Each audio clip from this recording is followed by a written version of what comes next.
자, 기본서 424페이지고요. 자, 이제 세 번째 요건으로 내려갑니다.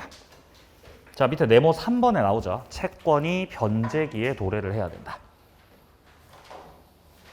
자, 그래서 밑에 파란색 2번에 단락에서 네 번째 줄 유익비 상환 청구에 대해서 상환기간 유예가 됐다면 결국 변제기가 뒤로 밀려났다는 거죠. 그러면 유치권이 성립할 수가 없는 거죠. 자, 그리고 오른쪽 갑니다. 네모 4번에 적법하게 점유를 해야 된다. 자, 적법하게 점유해야 된다 해서 이 점유는 직접 점유든 간접 점유든 상관없습니다. 자, 만약 갑이 키우던 개가 을을 물었을 때, 그럼 을이 개한테 물리면 을한테 뭐가 생긴다 그랬어요? 손해배상 채권. 그럼 이 채권은 개로부터 생긴 채권 맞습니까? 개로부터 생긴 채권이죠. 따라서 결련성 인정되는 거죠. 그래서 저 갑이 치료비를 안 주면은 개를 유치할 수 있는 거죠. 맞나요? 개를 유치할 수 있는 거죠. 그러면 개를 유치하려면 개를 점유해야 되잖아요. 근데 점유하고 싶어 하기 싫어? 하기 싫죠. 점유하기 싫죠. 이 개가 나를 물었으니까. 그죠? 하기 싫죠. 내가 직접 점유를 해도 되지만 이 개를 데리고 있기 싫으니까 이 개를 맡길 수도 있는 거죠. 그러면 임치 계약을 통해서 개를 병한테 맡기게 되면은 수치인 제3자가 이 개를 갖다가 직접 점유를 하게 되죠. 그러면 제3자가 직접 점유를 하고 을은 무슨 점유를 하는 거죠? 간접 점유하는 거죠. 간접 점유하는 것도 점유하는 거죠. 그러면 을은 유치권을 계속해서 행사를 할 수가 있다는 겁니다. 근데 문제는 개가 싸나워서 병이 또 맡겼는데 개를 다시 맡겼는데 그 맡은 사람이 갑이었던 거죠. 그럼 갑은 채무자잖아요. 갑이 돈을 줘야 되는 사람인데 그 채무자가 목적물인 개를 직접 점유하게 됐다면 이거는 유치권의 의미가 없어진 거예요. 갑이 그냥 데리고 가버리면 그만이죠. 그냥 데리고 가버리는 거죠. 안녕. 제3자가 직접 점유를 했을 때는 유치권이 성립할 수가 있지만 이렇게 채무자가 직접 점유를 하게 되면 유치권은 의미가 없어진다고. 그래서 유치권은 결론적으로 소멸이 된다는 겁니다. 자, 여기 양괄호 2번에서요. 양괄호 2번에서 자, 동그라미 1번은 지금 제3자가 직접 점유를 하고 있죠. 유치권 인정된다고요. 제3자 직접 점유. 근데 동그라미 2번은 누가 직접 점유? 채무자가 직접 점유. 그거 유치권 안 된다고. 자, 이까지 보시고요. 저 다음 뒤로 넘어갑니다. 자, 426페이지로 옵니다. 426페이지. 자, 밑에 쪽 3번에 보시면은 압류 전후 성립한 유치권 효력 나오죠. 이거 아주 중요합니다. 지금 파란 색깔 3번에 나오고 있는 요 내용이 최근에 아주 중요도가 높아지고 있는 부분입니다. 중요도가 높아지고 있어요.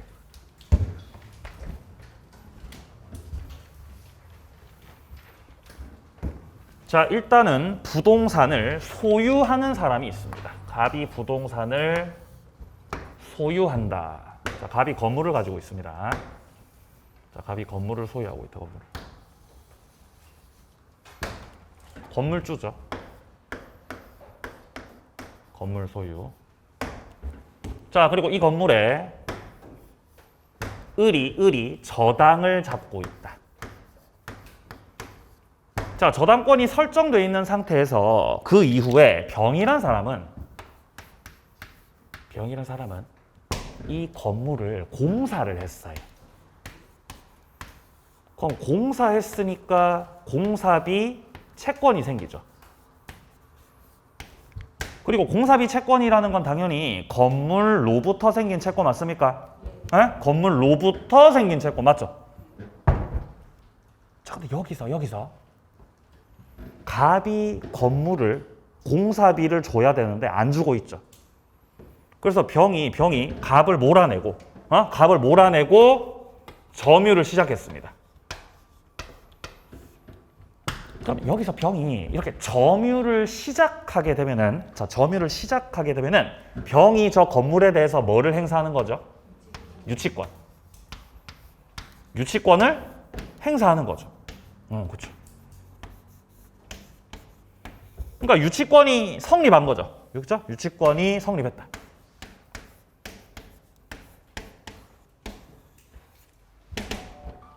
그리고 나서 저당권자가 갑이 변제를 못하니까 이 건물에 대해서 경매를 신청했습니다. 경매를 신청하였다. 그러면 저당권자가 이렇게 경매를 신청하게 되면은 경매 개시결정이라고 해서 등기부에 기입 등기가 돼요. 기입 등기.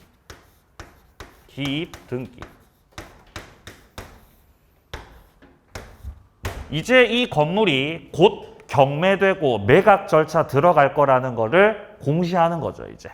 그리고 나서 이제 한 약 6개월 정도 흘러가면은 이제 결국 매각이 되는 거예요. 그러면 기입 등기가 됐다는 것 자체가 이제 압류의 효력이 생겼다는 걸 뜻합니다. 압류의 효력이 생겼다. 이제 갑이 이 건물을 함부로 팔지 못하는 거예요. 압류가 돼버렸으니까. 그죠? 압류. 근데 지금 점유가 빨랐어? 압류가 빨랐어? 뭐가 더 빨랐죠? 점유가 빨랐죠, 그죠? 그러니까 압류 전. 압류가 되기 전에 병이 먼저 점유를 했던 거죠. 유치권 성립한다는 거죠. 그러면 경매가 들어가도 유치권 안 없어지고 경락인한테도 대항을 해버리겠죠. 근데 만약에 경매 개시 결정의 기입 등기, 그러니까 압류의 효력이 생기고 나서, 압류의 효력이 생긴 후에 병이 목적물을 점유를 했다. 이러면은 병이 늦어버린 거 아니겠습니까? 그럼 이런 경우에는 늦었으니까 유치권이 성립이 되겠어요, 안 되겠어요? 성립이 안 되겠죠, 그죠? 성립됩니다. 그래서 여기가 어려워요. 일단 책을 함께 봅니다. 일단 1번부터 확인합니다. 1번, 압류 후 유치권이 성립했다. 그럼 어쨌든 유치권이 성립한 거예요, 성립 안 한 거예요? 성립한 겁니다. 근데 압류가 빨랐어, 유치권 성립이 빨랐어? 압류가 빨랐어. 그러니까 을이 경매 신청을 먼저 했고, 자, 경매 신청을 먼저 했고, 압류의 효력이 생기고 나서 목적물을 점유했다는 거죠. 그래도 유치권은 성립해야 안 해? 성립한다고. 자, 내려가서 2번. 압류 전 유치권이 성립했다. 압류가 되기 전에 목적물을 먼저 점유하고 있었다면은 당연히 문제없이 유치권은 성립하게 된다는 겁니다. 그러니까 압류보다 빨랐든 압류보다 늦었든 유치권이 성립은 해야 안 해? 성립은 한다고, 성립은. 아니, 왜 구별하느냐? 차이가 있어요. 경락됐을 때. 결국 경매를 신청했기 때문에 경락인에게 건물 소유권 넘어가겠죠.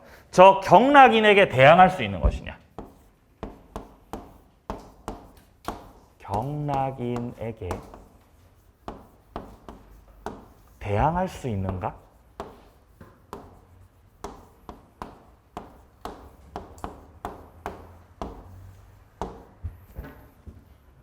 위에 유치권이 있죠. 위에 유치권. 얘는 빨랐어, 늦었어? 빨랐어, 늦었어? 빨랐지. 빠른 유치권 있죠? 이거는 경락인한테 대항할 수가 있습니다. 경락인이 병한테 야, 너 나가라 그래도 병은 안 나가. 버티고 계속해서 주장할 수 있어요. 근데 요 밑에 유치권 같은 경우는 빨라요, 늦어요? 이게 늦었지, 예? 늦었다고, 그럼 이러면 성립은 되지만, 유치권이 성립까지는 되지만 경락인한테 대항이 되냐? 대항이 돼, 안 돼? 여기서 차이가 있어요. 빠른 유치권, 늦은 유치권 차이가 있다는 거지. 통상적으로 우리가 그냥 책에서 만나게 되는 유치권은 빠른 유치권이죠. 통상적으로 만나는 유치권.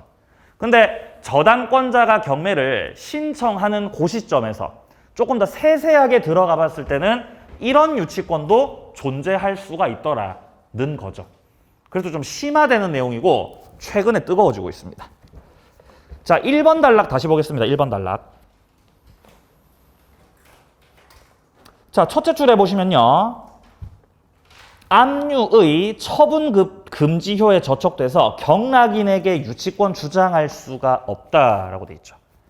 지금 1번에서 말하는 게 빠른 유치권, 늦은 유치권. 늦은 거지. 경락인한테 주장을 못 합니다. 네, 안타깝지만 나가셔야 됩니다. 늦으셨네요. 불안전하네요, 불안전.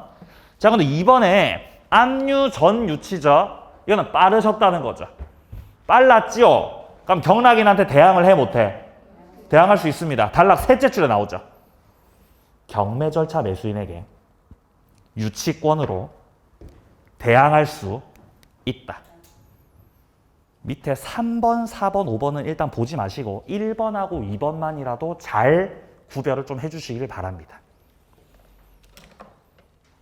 아시겠죠? 자, 그리고 오른쪽 5번째 성립요건, 배제 특약은 없을 것입니다. 자, 그래서 지금 파랑 색깔 2번에서 양괄호 2번에 보시면은 임대차 종료 시에 임차인이 건물을 원상복구하기로 했죠. 이게 유익비를 청구하지 않겠다는 거죠. 배제 특약이죠. 이거 유효예요, 무효예요? 배제 특약. 유효죠? 예. 그렇죠? 유효죠, 유효. 지금 양괄호 2번에서 말하는 건 비용 포기입니다. 비용을 청구한다, 비용을 포기한다. 포기한다고. 비용 포기 특약. 이거 유효, 무효? 유효. 비용을 포기할 수 있습니까? 포기할 수 있죠. 비용 청구 626조는 비용 청구는 강행규정, 임의규정. 임의규정. 포기돼, 안 돼? 포기돼요. 포기특약 유효입니다. 그러면 비용을 포기하기로 했으니까 그 비용을 가지고 유치권 행사도 돼, 안 돼?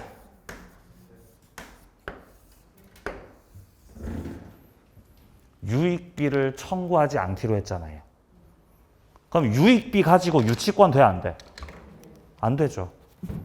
만약에 유익비를 청구할 수 있다면 그러면 유익비 못 받았을 때 유치권 행사가 가능하죠? 근데 지금은 유익비를 청구할 거야, 유익비 포기할 거야? 포기할 거라고. 그러면 그거 가지고 유치권도 돼, 안 돼? 어렵나요? 안 어렵죠, 그죠? 예. 어렵게 생각하지 마세요. 예, 화이팅. 넘기세요. 권리. 자, 유치권자 권리 총 6개 말하고 있습니다. 자, 유치권자 권리는 일단 첫 번째로요. 경매를 신청할 수 있다. 경매 청구. 간이변제 충당. 비용 상환 청구. 과실수취. 또 뭐 있죠? 또 뭐 있어요? 한 개 왜 기억이 안 나죠? 한 개가? 유치할 권리, 그죠? 유치할 권리. 그리고 마지막 6번째 권리가 좀 숨어 있었던 권리였잖아요. 그게 무슨 권리였어요? 그렇죠. 보존을 위한 사용. 보존을 위한 사용권까지. 이렇게 유치권자 권리가 몇 가지가 있습니다? 예, 6가지가 있습니다. 자, 나머지는 별로 중요한 게 아니니까 그냥 읽고 넘어가면 돼요. 별로 어렵지 않습니다. 자, 일단 좀 짚어볼 부분은 자, 밑에 파랑 색깔 2번에 유치적 효력이라고 돼 있는 부분. 자, 여기서 오른쪽 페이지, 자, 동그라미 3번. 유치 목적물이 경매가 된 경우, 지금 경매가 됐어요. 그죠? 경매. 그때 경락인에게도 인도 거절을 할 수 있다라는 표현을 확인합니다. 인도 거절이 가능하다. 그리고 여기서 인도를 거절한다는 건 유치권을 행사하겠다는 거죠. 뭐를 행사하겠다고요? 유치권을 행사를 하겠다. 근데 경락인에게 돈 갚으라고 청구는 못하죠. 이건 왜 못해요? 채권이라서.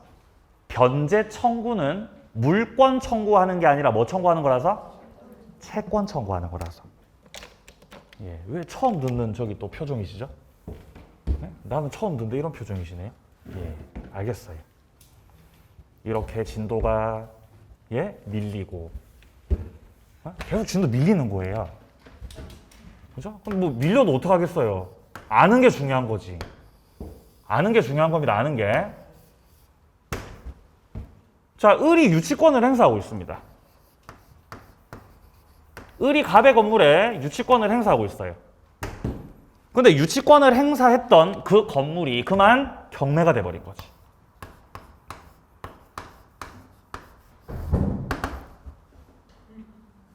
자, 그럼 경매가 되고 소유자 바뀌죠.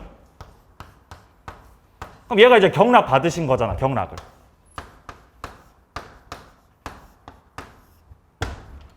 자, 여기서 경락인이 유치권자한테 나가라고 해도 을은 나가 안 나가?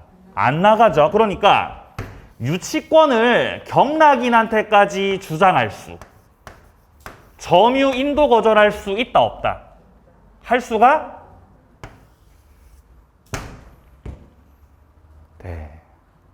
자, 유치권자가 점유하고 인도 거절할 수가 있다 이 말입니다, 지금. 네. 유치권을 경락인한테도 주장할 수 있어요. 왜냐하면 유치권은 물권이다, 채권이다. 분명히 물권입니다. 자, 따라서 계약 당사자 갑뿐만 아니라 제3자 병한테도 주장할 수가 있다 이 말이에요. 당연한 거예요, 당연한 거. 근데 병한테 뭐는 청구 못 한다고요?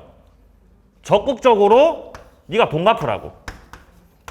변제를 병한테 청구하는 거. 그거는 된다고 안 된다고? 그거는 안 된다고, 그거는.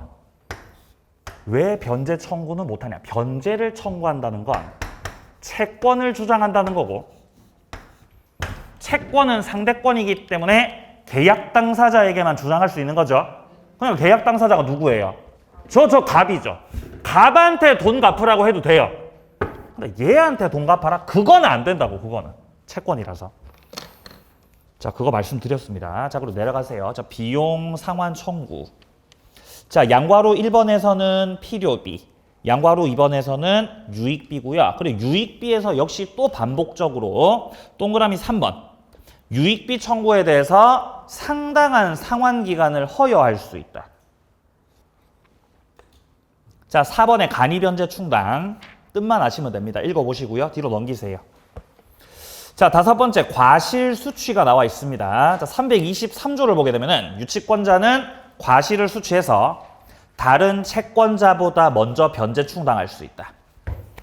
근데 금전이 아닐 때는 뭐 해야 되죠? 경매. 2항 과실은 이자에다가 먼저 충당을 하고 남는 거 있으면 원본에 충당합니다. 자, 그리고 마지막 6번째 유치권자 권리가 바로 그냥 사용권 말고 보존을 위한 사용. 이게 6번째 권리죠. 보존 사용.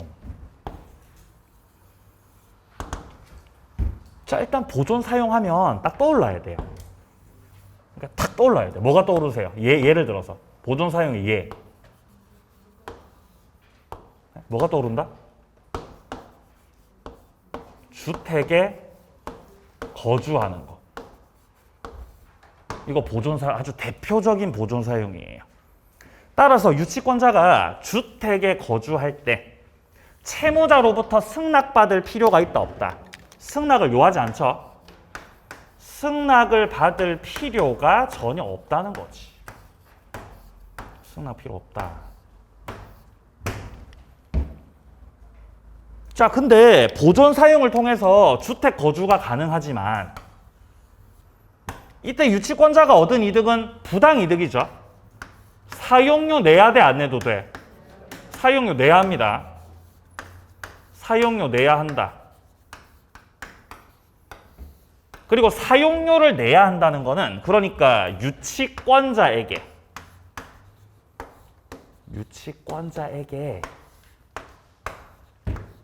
부당이득 반환의 의무가 있다는 거 없다는 거? 있다는 거죠. 요 정도 아시면 돼요. 그래서 밑에 쪽에 양괄호 2번을 확인하면 주택 거주 사용이 나오고 있고 여기 동그라미 1번입니다. 이거는 보존에 도움이 되는 행위이기 때문에 채무자 승낙 없이 할 수 있다. 자, 동그라미 3번이요. 이때 유치권자의 점유가 불법이 아니라는 거죠. 따라서 손해배상 책임을 부담하지 않는다. 자, 동그라미 4번이요. 유치권자가 얻은 이익은 부당한 이득이기 때문에 돌려줘야 된다. 쉽게 말해서 임대료는 내야 된다는 맥락이죠. 자, 유치권자 의무로 내려갑니다. 밑에 324조 1항이요. 유치권자는 선량한 관리자의 주의로 점유를 해야 된다. 선관주의 의무. 그리고 2항에 보시면 유치권자는 채무자 승낙 없이는 사용, 대여, 담보 제공하지 못하죠. 그러니까 사용대여 담보 제공을 하고 싶으면 반드시 승낙을 받으셔야 된다는 거죠. 근데 뒷문장에 보시면은 보존에 필요한 사용은 승낙 안 받아도 할 수 있죠. 이게 유치권자의 6번째 권리죠. 보존 사용.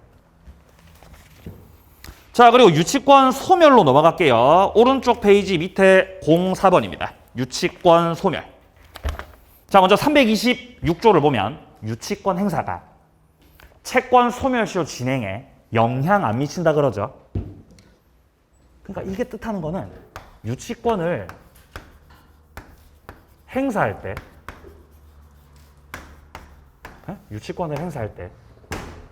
유치권자가 가지는 피담보 채권의 소멸시효 이게 진행이야 중단이야? 진행한다는 거죠. 진행한다. 왜 진행하는 거죠? 권리 행사를 하고 있는데 왜 채권 소멸시효가 진행해버리는 거죠? 여기서 채권의 소멸시효가 진행한다는 건, 이게 진행된다는 거는 10년이 지나면 10년이 경과되면은 이 채권이 어떻게 된다는 거예요? 소멸한다는 거잖아, 지금. 유치권을 행사를 하고 있는 중임에도 불구하고 채권의 소멸시효가 그대로 진행해버린다고요.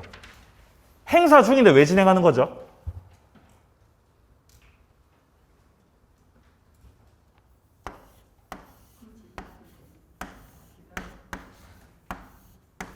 기다림이라서 그래요. 유치권은 아주 소극적이에요.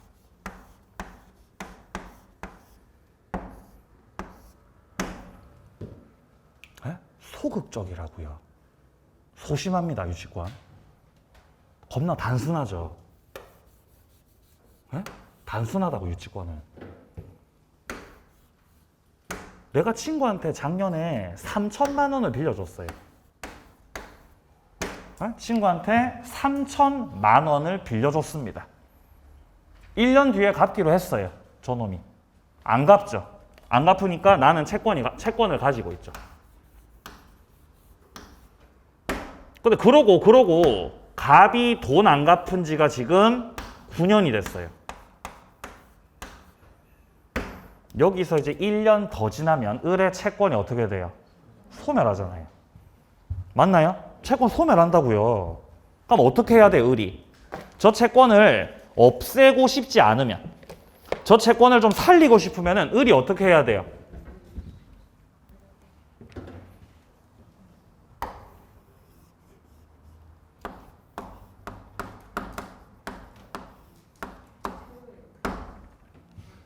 갚아.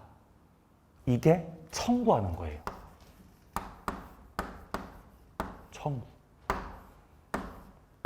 청구를 한다는 건 적극적, 소극적. 이건 적극적인 거예요. 그죠? 돈 갚아. 그러면 소멸시효가 어떻게 되죠? 중단돼요.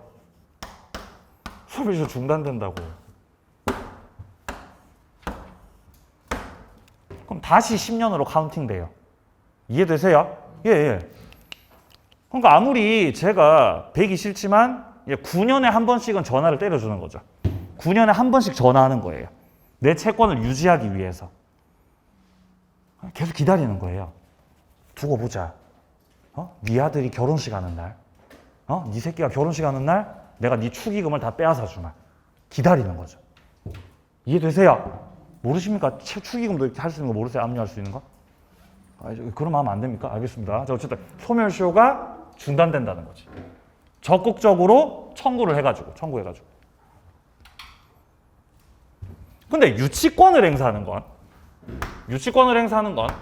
적극적으로 청구를 하는 게 아니라 뭐 하는 거라고요? 그냥 기다리는 거라고, 얘는. 그러니까 채권의 소멸시효가 중단이 돼, 진행이 돼? 그냥 계속 진행이라고. 그러니까 이거를 중단시키려면은 돈 내놔라 라고 한 번씩 뭐 해줘야 돼요? 청구를 해줘야 된다고. 청구를. 네? 한 번씩 뭐를 해줘야 된다고요? 전화라 그래. 청구. 전화하는 게 청구죠. 전화하는 게. 그러니까 이 유치권하고 똑같은 거의 속성이 비슷한 동시이행의 항변권을 행사하더라도 마찬가지예요. 항변권자가 가지는 채권의 소멸시효는 그대로 진행입니다. 왜냐하면 동시이행의 항변권도 기다림이거든요. 그러니까 유치권하고 동시이행 항변권하고 둘 다 적극적인 거, 소극적인 거. 둘 다 둘 다. 그러니까 행사를 하더라도 채권의 소멸시효는 진행한다, 중단이다? 진행한다고, 진행입니다. 네, 진행. 10년 지나면 없어진다, 이 말이에요, 지금. 자, 327조 보세요. 채무자가 상당 담보를 제공하고 유치권 소멸 청구할 수가 있고요.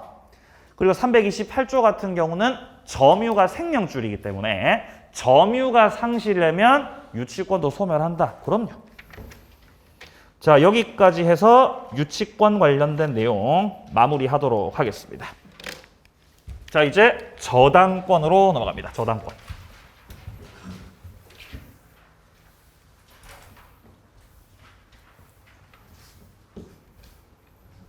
자, 이번 과정에서는 저당권에서 우리가 어떤 내용들을 보게 될 거냐 하면은, 자, 저당권에서 좀 군더더기들을 빼고, 자, 먼저 첫 번째로 저당권의 효력을 볼 겁니다. 효력에서 살펴보게 되는 건 4가지입니다. 4가지. 그리고 두 번째 제3취득자 잠깐 보고요. 제3취득자. 그리고 특수저당 중에서 근저당을 볼 겁니다. 근저당.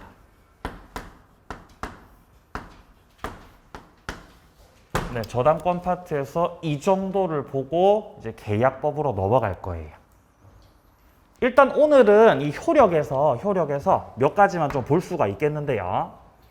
일단 효력 부분에서는 요게 나옵니다. 첫 번째가 피담보 채권의 범위.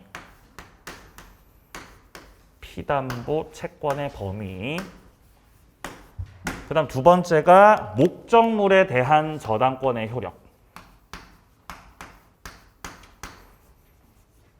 그 다음 세 번째가 물상대위. 네 번째가 과실에 대한 저당권 효력입니다. 이렇게 네 가지에 네 가지. 피담보 채권, 목적물, 물상대위, 과실. 자, 한 개씩 순서대로 좀 보죠. 자, 페이지는 몇 페이지를 보시면 되냐면요. 일단 438페이지. 438페이지. 자, 오시면은 일단 밑에 쪽에 03번의 저당권 효력이라고 돼 있지 않습니까? 자, 여기서 358조를 확인합니다. 358조.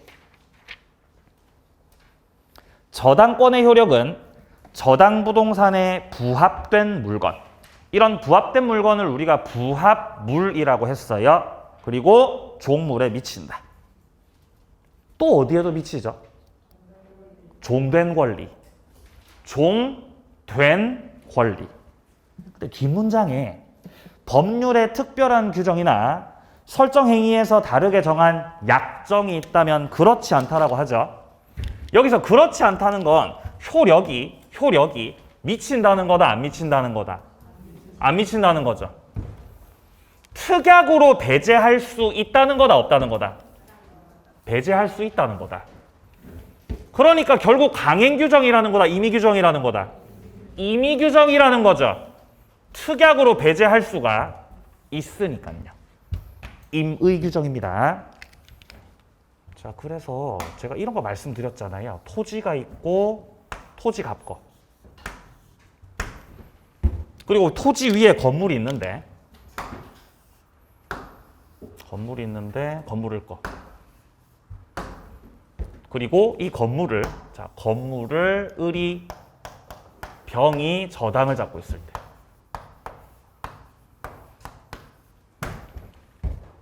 그럼 이때 저당권 효력은 당연히 이 건물에 미치는 거지만 이 건물에 증축된 부분이 있다면 합쳐졌다면 부합물이겠지요? 부합물. 그리고 이 건물에 딸려 있는 종물이 있다면 그리고 현재 이 건물을 소유하고 있는 을은 갑당에다가 건물을 소유하고 있는 거잖아요. 그러니까 을이 이 갑의 땅을 뭐 했다는 거예요? 빌렸다는 거지요? 그럼 을한테 토지에 대해서 무슨 권리가 있다는 거예요? 네, 지상권. 그리고 저당권 효력 파트에서의 이런 지상권들이 바로 종된 권리들이죠. 종된 권리.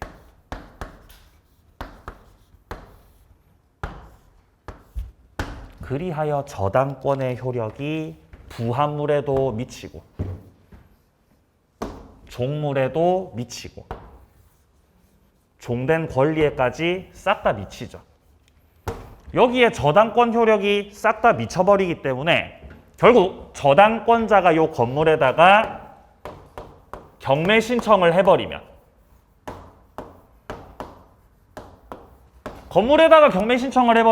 건물만 경매가 되는 게 아니겠죠. 부합물도 종물도 종된 권리까지 지상권까지 다 경매가 돼버리기 때문에 이 을이 소유하고 있었던 건물을 결국 정이 건물을 경락받으면서 그 건물에 딸려있는 부합물,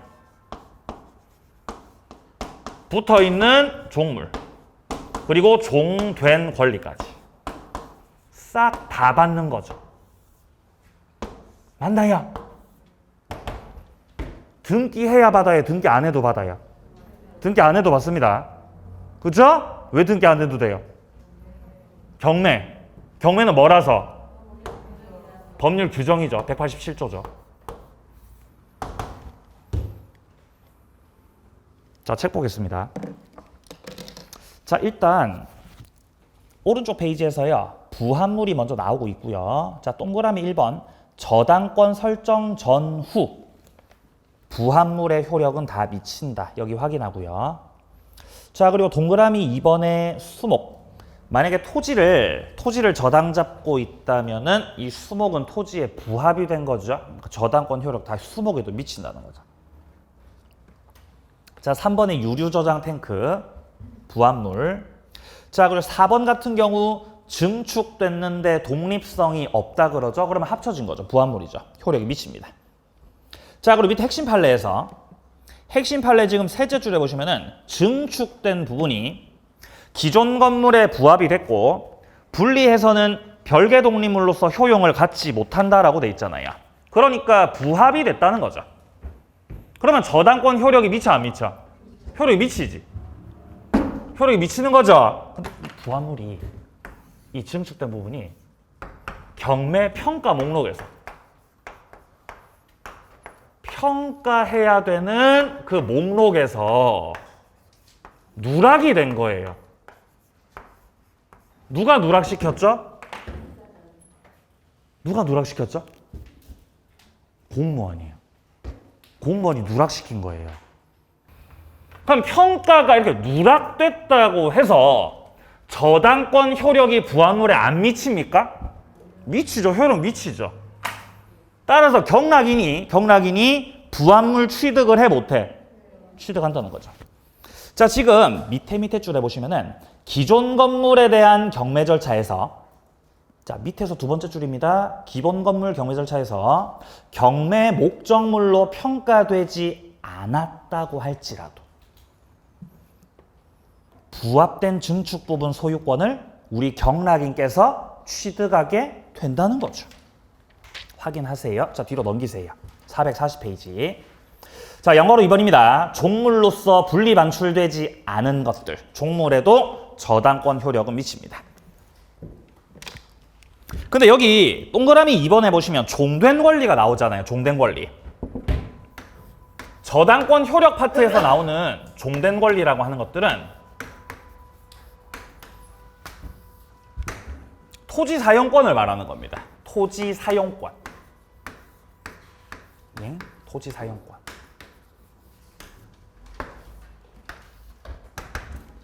그래서 지상권에만 저당권 효력이 미치는 건 아니고요. 자, 종된 권리라고 하면 다양하죠. 지상권도 있고 토지 사용권 또 뭐 있어요? 맞습니다. 전세권도 있죠. 토지 전세권. 또 뭐도 있죠? 맞습니다. 임차권. 또 뭐도 있죠? 네, 맞습니다. 대지 사용권. 이것들이 전부 다 종된 권리들이라는 거예요. 집합 건물인 경우는 대지 사용권이죠.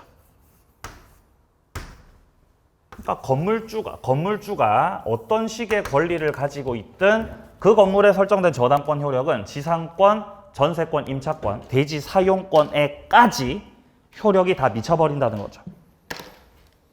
자, 그리고 밑에 내려가서 양괄호 3번에 나오는 과실에서는 조문 읽고 이해하시면 됩니다. 359조를 봅니다. 저당권 실행으로 저당 부동산에 압류가 있은 후 설정자가 부동산으로부터 수취한 과실이나 수취할 수 있는 과실의 효력이 미치는 거죠. 뭐를 들어가야 과실의 효력이 미친다는 거죠? 압류를 해야 된다는 거죠? 압류 들어가야 돼요. 자, 오른쪽 페이지 가세요. 파란색 2번. 물상대위입니다. 자, 물상대위를 하고 오늘 수업은 마무리가 되겠습니다. 물상대위. 가치 변형물에 대한 효력 주장. 오늘 우리가 볼 부분은 보상금입니다. 자, 갑이 땅을 갖고 있었어요. 근데 갑의 땅을 을이 저당 잡았던 거지. 그러면 을의 저당권 효력은 갑 소유 땅에 미치고 있겠죠? 땅에 미칩니다. 땅에. 근데 이 땅이 갑자기 수용된 거예요. 땅이 수용됐어요. 그러면 수용된다는 건 국가에 토지 소유권이 다 넘어가 버린다는 거 아니겠습니까? 이때 국가는 이 땅을 원시 취득하게 되죠. 그러면 저당권이 어떻게 돼요? 없어져요. 그러니까 저당권자가 살아남기 위해서 소멸하지 않고 살아남으려면 갑이 받게 되는 수용 보상금. 보상금을 쫓아가야 되는 거죠. 자, 보상금을 빨리 쫓아가서 압류를 해가지고 효력을 주장하겠다. 이게 뭐죠? 이게 아까 제가 서두에서 말씀드렸던 뭐죠? 물상대위. 보상금에는 물상대위를 할 수 있다, 못한다? 할 수 있습니다. 예, 수용보상금에 물상대위를 할 수가 있다. 근데 만약에 이런 사례가 있어요. 갑이 토지를 가지고 있는데, 그리고 갑이 소유하고 있는 토지를 을이 저당을 잡고 있는데, 근데 토지가 매매가 된 거예요. 토지가 수용됐어요? 토지가 매매가 됐어요? 매매가 됐다고. 토지가 매매가 돼가지고 소유권 이전 등기를 해가지고 병한테 소유권 넘어간다고요, 이렇게. 그럼 매매로 토지가 팔렸으니까 이 저당권이 어떻게 돼요? 예?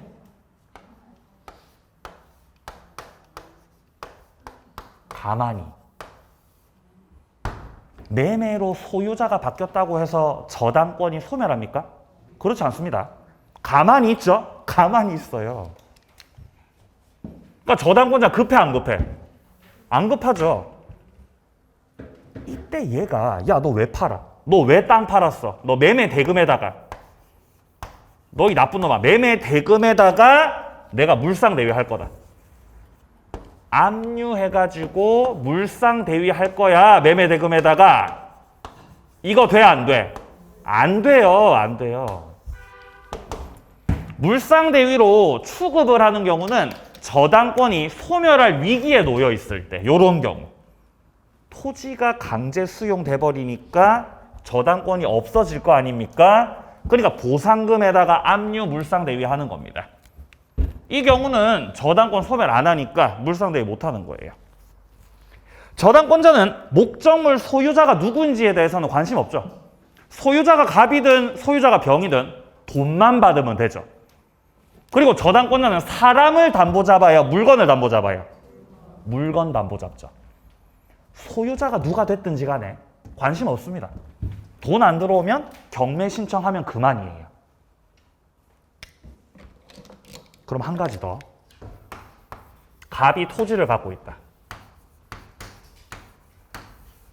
그리고 역시 갑의 토지를 을이 저당을 잡고 있다. 자, 이런 상태에서 토지가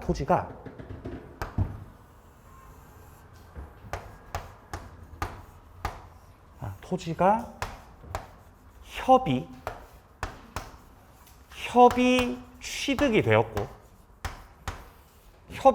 되었고 공익사업법에 따라서 공익사업법률에 따라서 협의 취득이 되었고, 그리고 이 수용하는 쪽에서 수용 보상금을 준다고 합니다. 그럼 여기에 대해서 과연 우리 저당권자가 물상대위를 할 수 있겠냐는 거죠. 어떻습니까? 물상대위 가능하겠습니까? 오늘의 마지막 질문입니다. 예? 안 됩니까? 책 보세요. 책을 보세요. 자, 어디 보시냐면 일단 441페이지에서요. 자, 일단 물상대위가 나오고 있고, 여기서 양괄호 2번 행사 요건에서 자, 동그라미 2번 확인합니다. 지급 전 압류를 해야 된다는 거 확인합니다. 압류를 해야 된다. 물상대위 하려면. 자, 그리고 니은 봅니다. 보험금이나 보상금의 압류를 누가 해야 되냐? 누가 하든 상관없다. 제3자가 하든 저당권자가 직접 압류하든 상관없다. 어차피 압류는 특정을 위해서 하는 겁니다. 자, 한 장 넘어가 보세요. 442페이지에서 양괄호 4번에 보시면은 물상대위를 할 수 없는 경우라고 해서 나오죠. 자, 여기 동그라미 1번에 부동산 매매 대금. 물상대유 돼, 안 돼? 안 돼, 안 돼요. 주인이 그냥 바뀐 거라서 물상대유 안 된다고요. 밑에 동그라미 3번이요. 공익 사업을 위한 토지 등 취득 및 보상에 관한 법률에 따라서 토지를 협의 취득했다라고 나오죠. 요거 말하는 겁니다, 지금. 공익사업법에 따라서 협의 취득이 되었다. 그리고 그에 따라서 보상금이 지급된다는 겁니다. 그럼 여기서 협의 취득됐다는 건 강제 수용하고 가깝습니까? 매매랑 가깝습니까? 이거 매매랑 가까운 거예요. 무슨 단어 때문에 그러냐면은 협의. 이 협의라는 단어 때문에 매매랑 가깝다. 그러니까 지금 제가 처음 말씀드렸던 강제 수용. 두 번째 말씀드렸던 매매 대금. 지금 보고 있는 요 세 번째 사례. 1번하고 가깝다, 2번하고 가깝다. 2번하고 가깝다고요, 이게.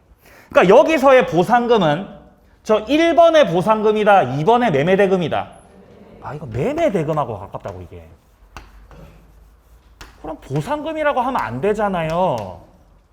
아니요. 보상금이라고 해도 되죠. 지들이 그렇게 부르고 싶으면 부르는 거죠. 근데 법적인 효과는 요 1번에서의 보상금하고 천지 차이라고. 저 3번에서의 보상금은 요게 아니라 뭐라고요? 따라서 물상대위 해 못해 이거. 이거 안 돼.